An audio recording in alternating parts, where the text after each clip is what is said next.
I thought I knew my wife, until I uncovered her darkest secret. What I did next, no one saw coming. I always thought Madison and I had a perfect life. After 10 years of marriage, you think you know someone.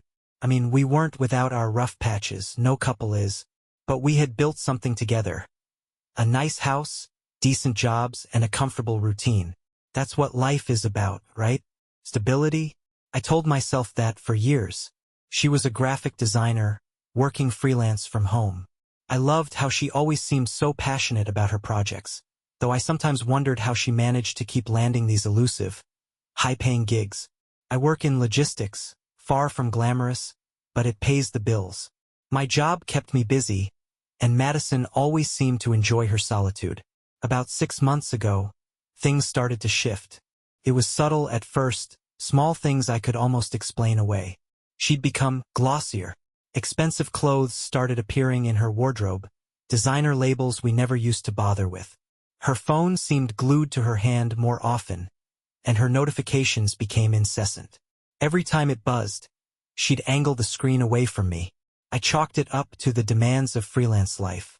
Maybe her clients were more demanding, or maybe this was her way of treating herself after landing a particularly big project.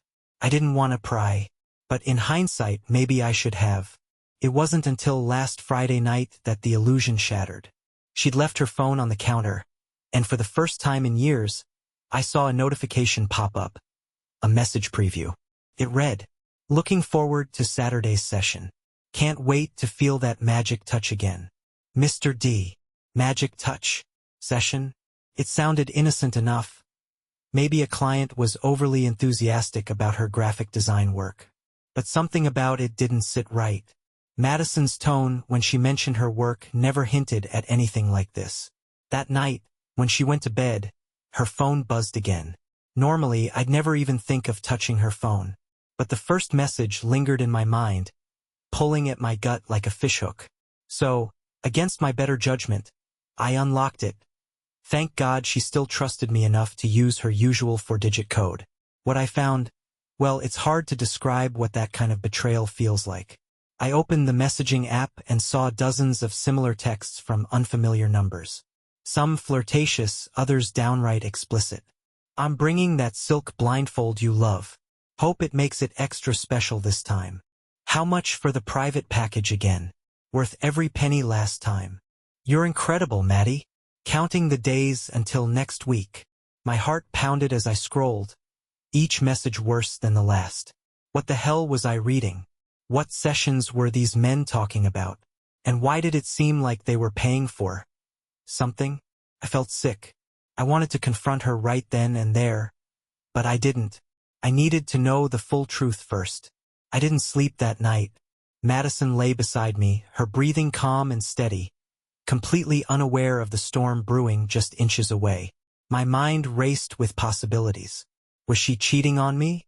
Running some kind of side hustle? And what exactly were these sessions? The next morning, Madison was her usual self, cheerful, even playful. She kissed me on the cheek and asked what my plans were for the day. It felt surreal, like she wasn't the same person whose phone I'd combed through the night before. "I've got some errands to run," I said, trying to sound normal. "How about you?" "Oh, work stuff," she replied with a sly smile, her phone already in her hand. Busy as ever. I almost choked on my coffee. The audacity. After she left the house, claiming she had a client meeting. I did something I never thought I'd do. I snooped. Her laptop sat on the kitchen counter, unopened. It was password protected, but I knew her well enough to guess her favorite combination. Our wedding date. It worked. Her inbox was filled with innocuous-looking subject lines, but buried in one of the folders labeled projects, I found a goldmine. A string of emails between her and someone named Dominic. "Dominic, Maddie, your availability for next weekend? Mr. Barrington is requesting the full sensory experience. Madison, got it. Saturday at 7 p.m. confirmed. And don't forget the new rate. We're increasing it for premium clients." I stared at the screen, my brain struggling to connect the dots. What the hell was a sensory experience? Was she an escort? That thought made my stomach churn. But as I read on, I realized it was something stranger. There were references to a location, a retreat. Clients booked custom packages. Terms like blindfold, aromatherapy, and discretion assured kept appearing. It was as though she was running a luxury spa, except it was far from any spa I'd ever heard of. My hands shook as I clicked through the messages.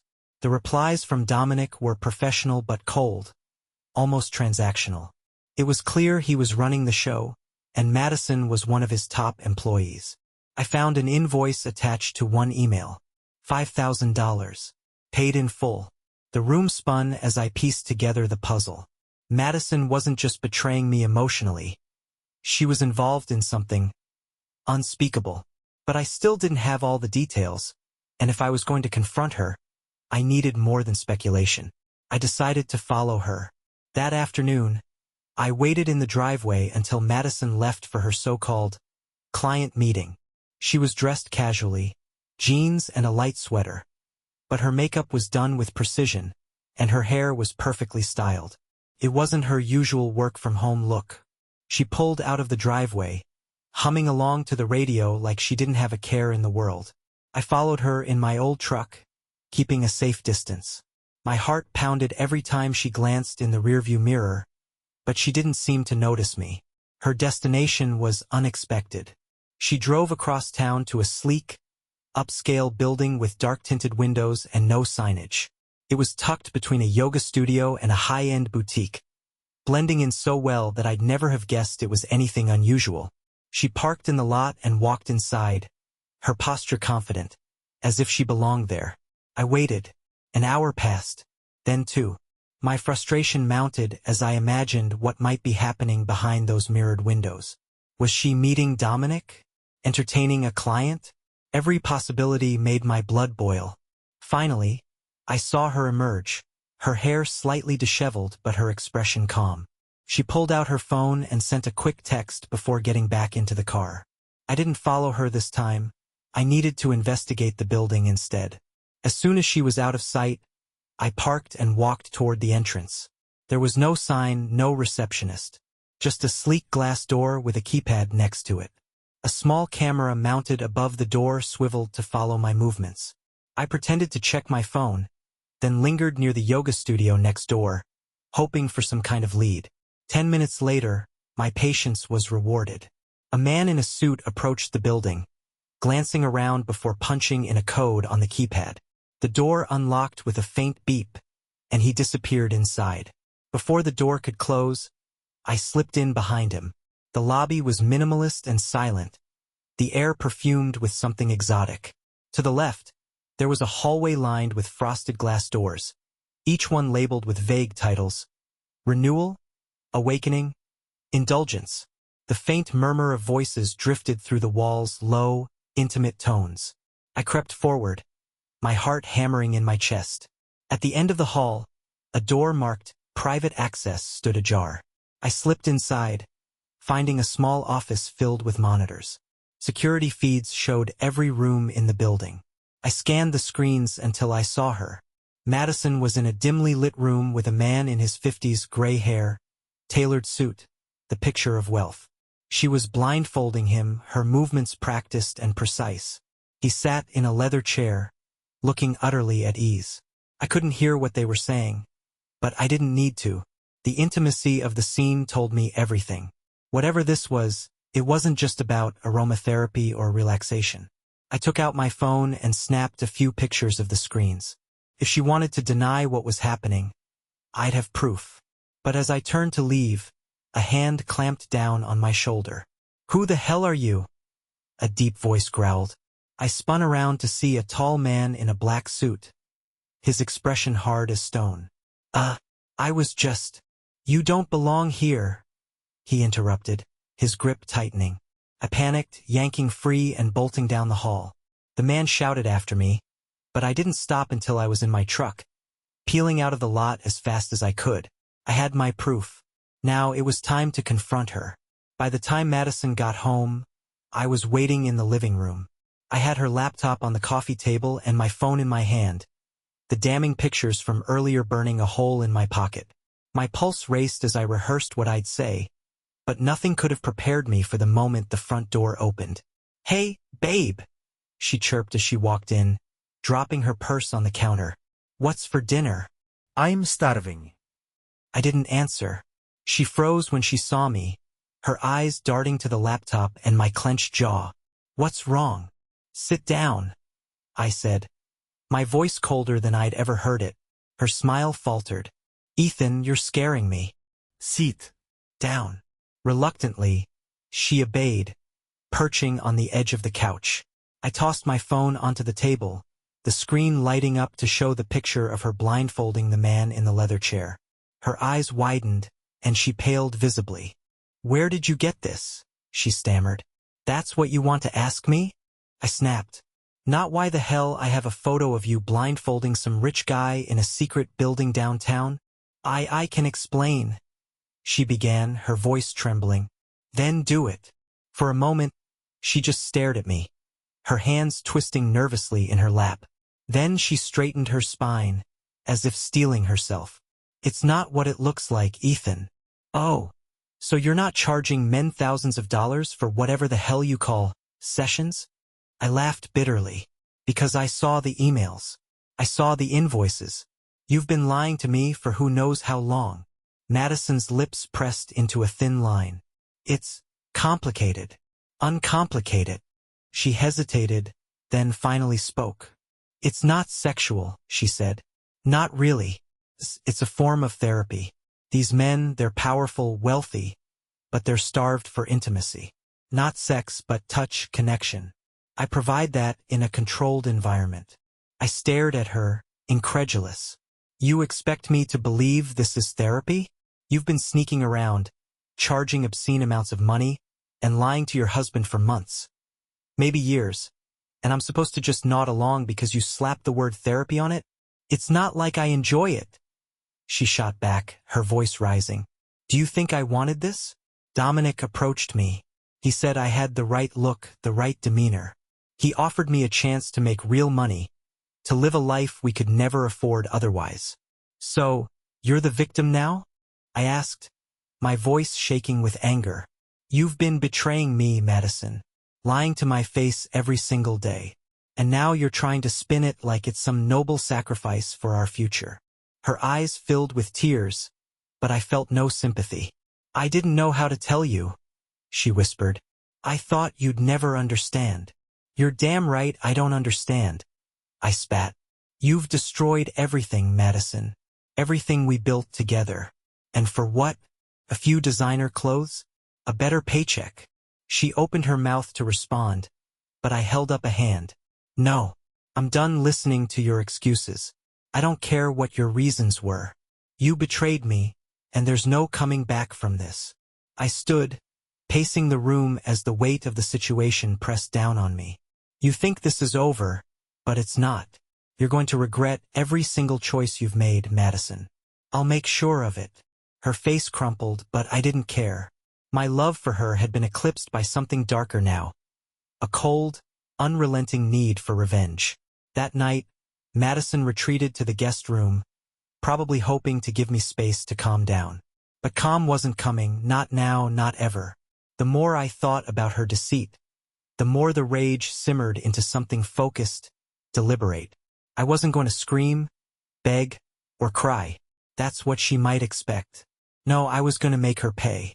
The first step was figuring out how far this went.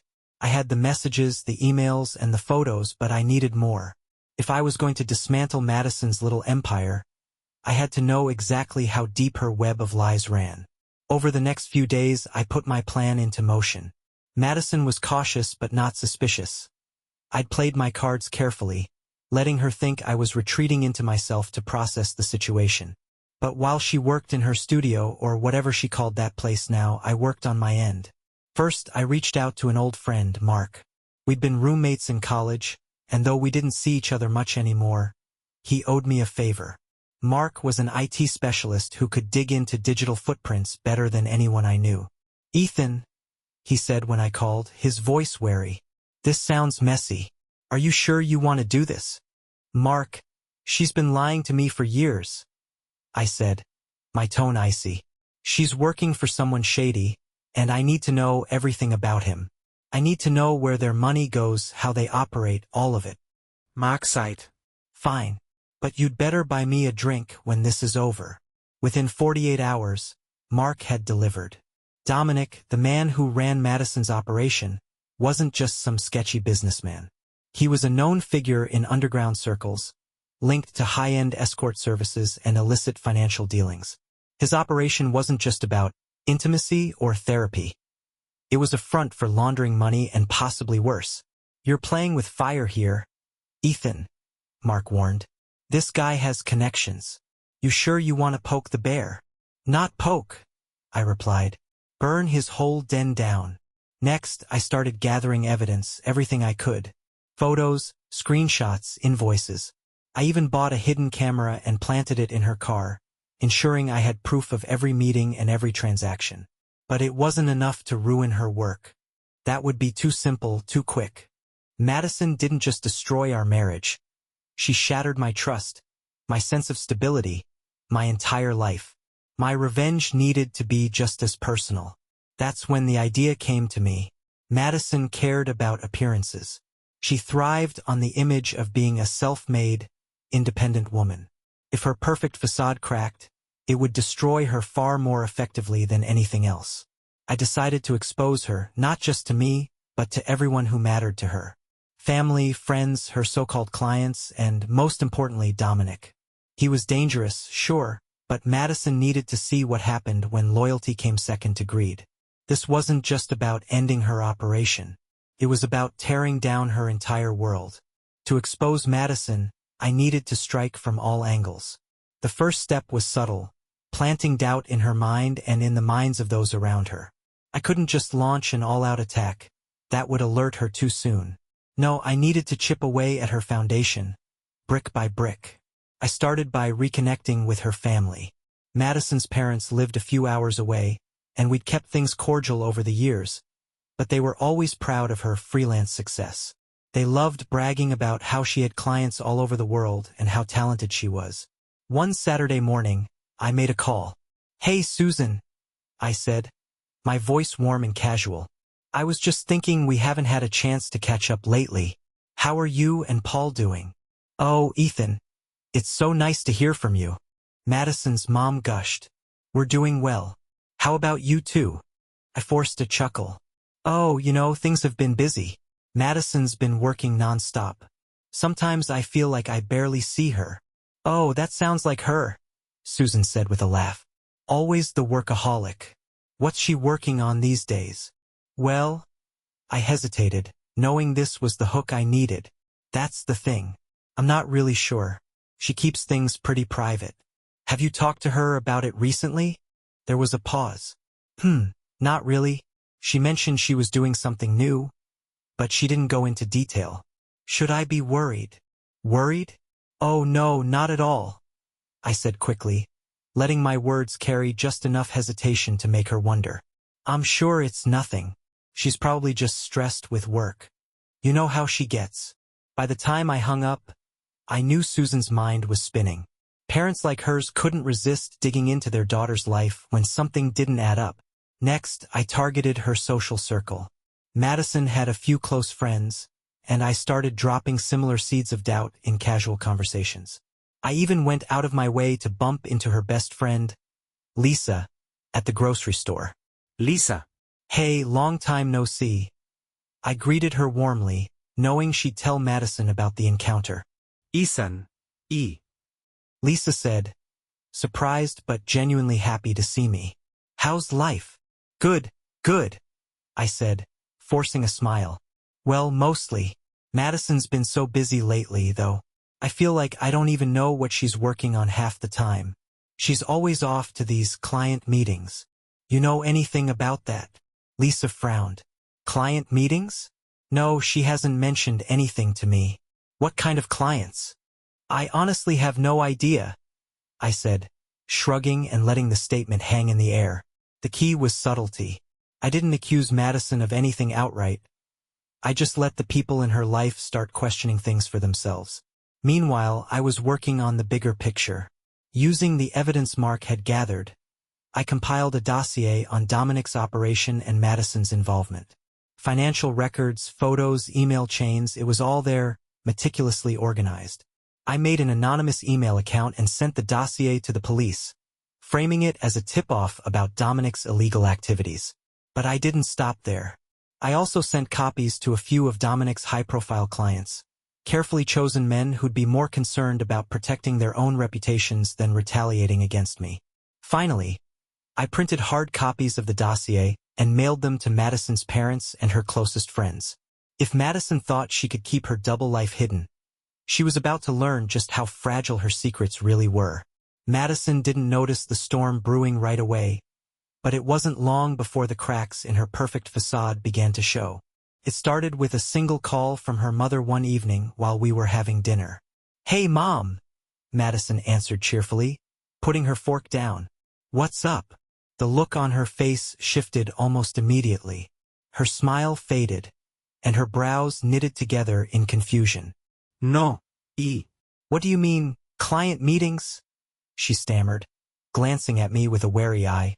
I stayed silent, focusing on my plate as if I weren't hanging on to every word.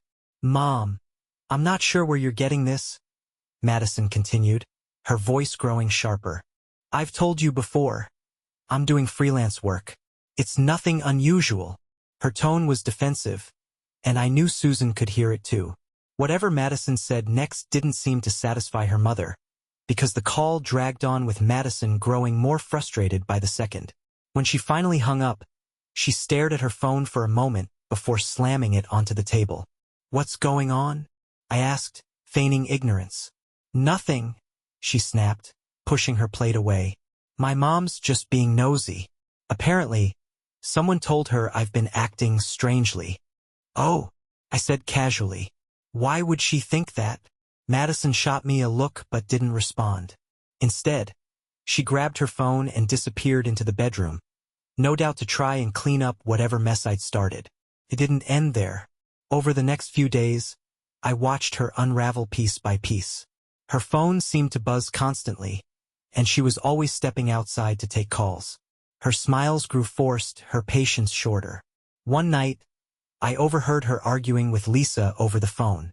"I don't know what you're talking about, Lisa. There's nothing going on," Madison snapped, pacing the living room. "I'm telling you, people are just making things up." She hung up and threw herself onto the couch, rubbing her temples. "You okay?" I asked from the kitchen, masking my satisfaction with concern. "I'm fine," she said through gritted teeth. "It's just been a stressful week. Maybe you should take a break from work," I suggested, knowing full well she couldn't afford to. "You've been working so hard lately. People might think you're hiding something." Her head snapped up, her eyes narrowing. "What's that supposed to mean?" "Nothing," I said innocently. "Just that maybe it wouldn't hurt to be a little more transparent. With your family, your friends." Madison didn't respond, but her jaw clenched, and I knew my words had landed exactly where I wanted them to. The real chaos started the following morning. Madison was in her studio when her phone buzzed with a new message. Normally, she'd grab it immediately, but this time she was too distracted. Curious, I glanced at the screen from across the room. It was a text from an unknown number. "Dominic says we have a problem. Someone sent your client list to the police." My stomach tightened, but I kept my face neutral. Madison froze when she finally saw the message. Her hand hovered over the phone for a moment before she snatched it up and read the text. She looked panicked. Her fingers flew across the screen as she typed a reply. Then she hurried into the bedroom, slamming the door behind her. She was scrambling now, and it wouldn't be long before everything came crashing down around her. The seeds of doubt I'd planted were blossoming, and the storm I'd set in motion was about to hit full force. All I had to do was wait. By the next day, Madison was in full-blown damage control mode. She was constantly on her phone, muttering under her breath, pacing the house like a caged animal. I watched her unravel with quiet satisfaction, careful not to tip my hand. I knew the email I sent to the police had found its mark when I came home from work to find Madison pale and trembling. Her hands shook as she scrolled through her phone. "What's wrong?" I asked, feigning concern. She looked up at me, her eyes wide with fear. "Nothing. Just work stuff." I raised an eyebrow. "Are you sure? You don't look okay." "I said I'm fine," she snapped, her voice cracking. Then she stormed into the bedroom, slamming the door behind her. That evening, I noticed something strange. She hadn't eaten dinner and had barely left the bedroom. Curious, I crept down the hallway and pressed my ear to the door. "Dominic, you promised me this would never happen," she hissed, her voice low but frantic. "How could this leak out? Who did this?" I couldn't hear the response, but whatever Dominic said didn't soothe her. "No, I'm not going down for this," she continued. "If the police ask, I'll say I didn't know anything. It's your operation. They'll believe you orchestrated it all." Her words made my blood run cold. She was already preparing to throw Dominic under the bus. It was a bold move, but I doubted it would work. People like Dominic didn't take kindly to betrayal. The next morning, I decided to add fuel to the fire. "Hey, Madison," I said over breakfast. "Do you remember that couple we had dinner with a few months ago? The Thompsons?" She looked up from her plate, her expression cautious. "Yeah. Why?" "I ran into Greg yesterday." I lied. "He mentioned he got a strange package in the mail. Something about your work?" He seemed confused. Her face turned ashen. "What did he say?" "Not much," I replied, enjoying her panic. "Just that it was surprising. I told him I didn't know anything about it." She pushed her plate away, muttering, "I need to make some calls."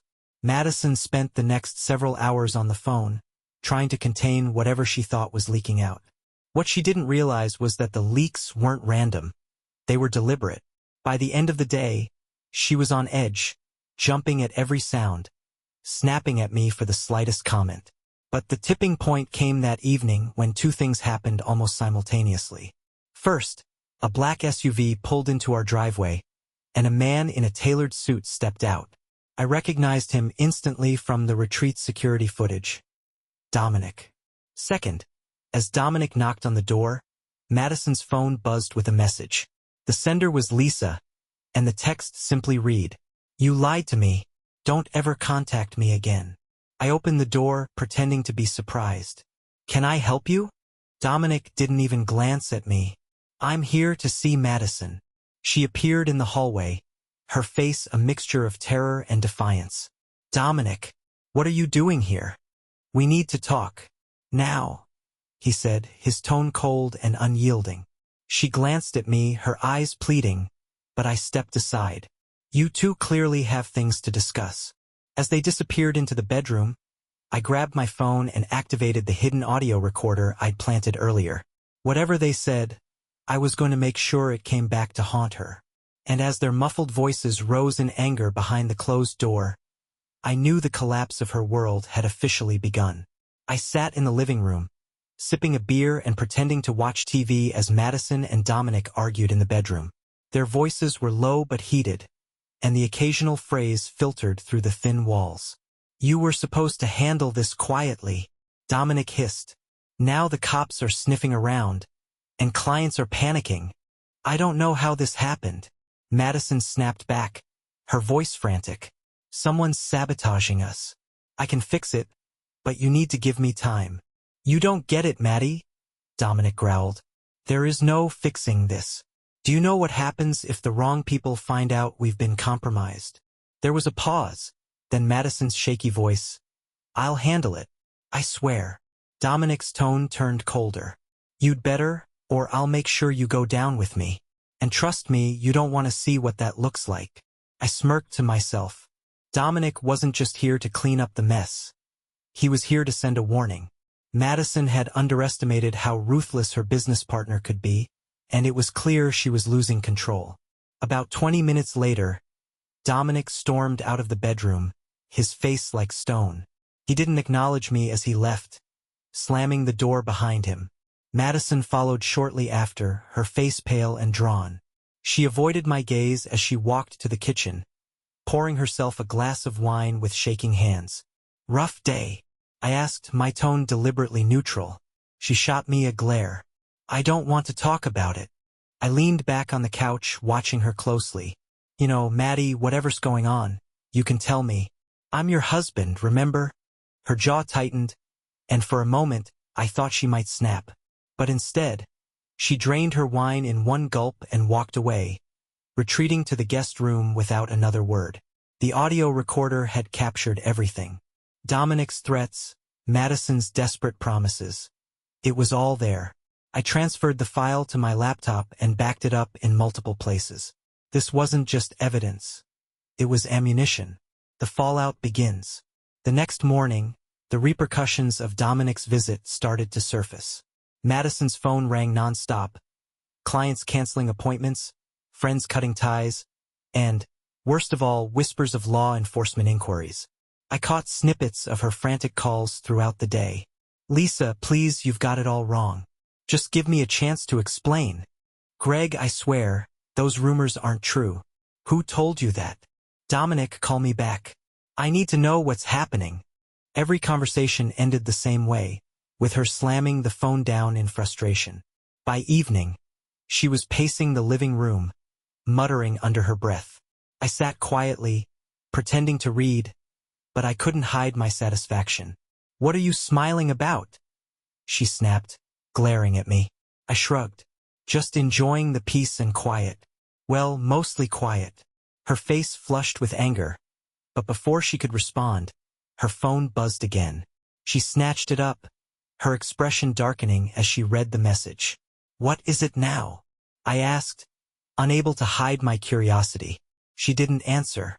Instead, she stormed out of the room, muttering something about damage control. Madison didn't realize it yet, but there was no controlling this damage. Her empire was crumbling, and every desperate move she made only brought her closer to the edge. I just had to wait for the final push. The next day, Madison received a package. She opened it at the dining table while I watched from the kitchen. Inside was a single item, a black USB drive. Her face drained of color. She grabbed her laptop and inserted the drive. The screen filled with files, client lists, payments, explicit messages, all labeled with her name. "Oh my God!" she whispered, her voice shaking. "Something wrong?" I asked casually, leaning in the doorway. She slammed the laptop shut and hissed, "Mind your business, Ethan." But I already knew what it was. Dominic wasn't letting her off the hook. That evening, the USB drive became her obsession. Madison sat hunched over her laptop, frantically typing and making calls, likely trying to figure out who else might have the files. I slipped away to the garage where I had my own plans. Using an anonymous email, I attached the most incriminating files from the USB proof of her involvement, and sent them to a carefully selected list. Local news outlets, her closest friends, and, for good measure, Dominic himself. By the time Madison realized the files were out, it would be too late. The walls were closing in. The fallout began almost immediately. Madison's phone buzzed relentlessly. Calls, messages, and emails pouring in from everyone who had received the files. "Who did this?" she screamed, throwing her phone across the room. I watched from the couch, feigning confusion. "What's going on?" "They know," she hissed, pacing in circles. "Everyone knows." She didn't realize the leak was only the beginning. The worst was yet to come. 2 days later, a knock at the door shattered the tense silence of the house. Madison froze, her face pale. I opened the door to find 2 police officers standing there. "Madison Carter?" one asked, holding up a badge. She stood behind me, trembling. Yes. "We need you to come with us for questioning," the officer said, stepping inside. Madison turned to me, her eyes pleading, but I didn't move. "Good luck," I said coldly. She was escorted out, and the door closed behind her. That evening, I received an unexpected call. It was Dominic. "You think you're clever?" His voice growled through the phone. "Leaking those files put a target on her, but now you've put one on yourself too." I didn't flinch. "Looks like you've got bigger problems, Dominic. Good luck cleaning up the mess." "You'll regret this," he snarled before hanging up. I smiled. Madison and Dominic's downfall was almost complete, and I wasn't scared of his empty threats. A week later, news broke. Madison's operation had been exposed in full. Dominic's network collapsed under police investigation, with high-profile arrests making headlines. Madison's name was everywhere, tied to scandal and disgrace. She returned home briefly, released on bail, but the life she'd known was gone. Friends cut her off, her family disowned her, and her reputation was irreparably destroyed. "Why, Ethan?" she whispered one night, her voice hollow. "Why did you do this?" I met her gaze, unflinching. "Because you betrayed me, Madison, and now you'll live with the consequences." The next day, I filed for divorce and never looked back. Her empire was in ruins, and so was she. My revenge was complete.